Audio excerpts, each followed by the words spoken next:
Ada banyak cara untuk meningkatkan ekonomi sebuah negara, mulai dari membuat kebijakan yang pro rakyat, kemudahan berusaha, kesamaan peluang di dalam akses pendanaan, pasar bebas yang diterapkan tanpa intervensi regulator yang memihak ke perusahaan besar atau ke perusahaan BUMN, pasar adil atau fair market, bertumbuh pada kualitas dan servis, bukan pada kekuatan modal besar dan keberpihakan peraturan yang direkayasa. Membiarkan IKM atau industri kecil menengah untuk mengkopi merek-merek besar dunia, membiarkan mereka tanpa izin berusaha untuk membuat atau memproduksi barang-barang apapun tanpa izin itu, karena barang itu tidak dimakan, tidak dimasukkan ke mulut yang mungkin berefek bisa mematikan. Beda dengan industri makanan, jamu, obat-obatan. Ini harus dijaga karena benda-benda ini tadi adalah sesuatu yang dimasukkan ke tubuh manusia dan itu harus dijaga. Sekali lagi, kalau pupuk, fashion, benda beginian nggak akan ada yang makan. Ya biarkan saja tanpa izin, biarkan pasar yang memutuskan. Ada lagi cara membangun ekonomi Indonesia yang lebih agresif. Sampai saat ini belum dilakukan oleh pemerintah, yang coba kita usulkan, semoga bermanfaat. Kepada Pak Presiden, kita tidak saling kenal. Bagaimana kita bersahabat lewat udara saja. Cara ini akan lebih cepat dan lebih baik karena tidak mengganggu konstelasi politik di sekitar istana. Pak Jokowi, bersama ini kita bermaksud menyampaikan ide untuk memajukan bangsa Indonesia ini, ekonomi Indonesia ini, melalui strategi ekonomi yang banyak dibicarakan saat ini, yaitu MMT. Proyek ini kita sebut namanya Jokowi Boys, atau bahasa lainnya adalah anaknya Pak Jokowi. Prinsip sederhananya begini, kita ingin membangun ekonomi mikro langsung oleh pelakunya. Kita tahu membangun ekonomi paling cepat adalah modali mereka yang sudah terbukti berhasil. Usahanya jalan, manajemennya bagus, profitnya bagus. Pasti orang itu sanggup dan punya leadership yang bagus, punya manajemen skill yang bagus, dan nalurinya mencari peluang bisnis serta profit pasti sudah mumpuni.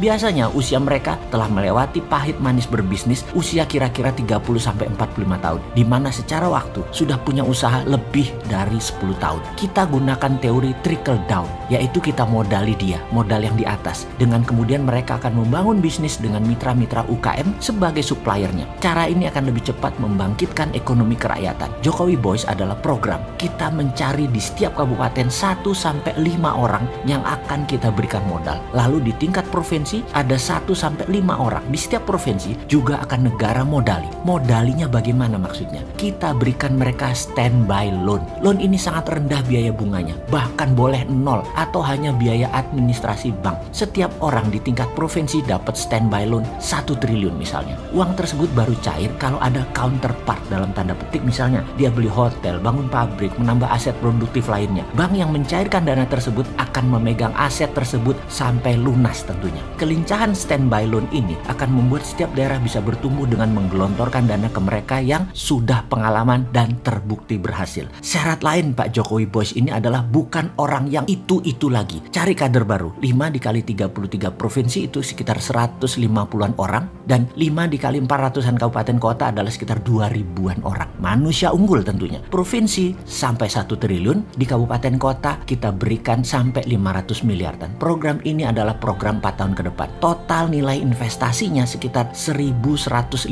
triliun, di mana APBN nasional adalah per tahun 2.000 triliun, atau 4 tahun adalah 8.000 triliun. Anggaran Jokowi Boys ini sekitar 15%-an dari APBN, dan dana ini bukan dana hilang. Ini investasi karena kembali semuanya. Bukan seperti bansos yang ternyata dimakan juga sama pejabatnya. Bank BUMN dan lembaga keuangan milik negara mampu menangani hal ini karena uang beredar nasional adalah 6.000 triliun. Bank BUMN menangkap lebih dari 60%-nya. Kita tahu UKM dan IKM itu tumbuhnya bisa 30% per tahunnya. Demikian juga pengusaha swasta. Kalau menggunakan trickle down teori ini, strategi ini akan terukur kemajuannya dan pertumbuhannya. Dalam 4 tahun, setiap tahunnya pertumbuhan nasional garansi akan tumbuh lebih dari 9% karena didorong oleh 2.000-an orang utama yang akan mengangkat 10 juta orang langsung dan tidak langsung, yang akan meningkatkan ekonomi 20%-an per tahun. Saya yakin Pak Presiden punya tim yang mampu menyeleksi, mengawasi, menumbuh kembangkan orang pilihan tersebut untuk jadi agent of changes ekonomi nasional. Oh iya, pastikan satu hal lagi Pak Presiden. Mereka yang terpilih nanti pastikan mental dan ideologinya patriotis, nasionalis, NKRI garis lurus. Lalu pastikan jangan kasih ke Bosman Mardigu ya.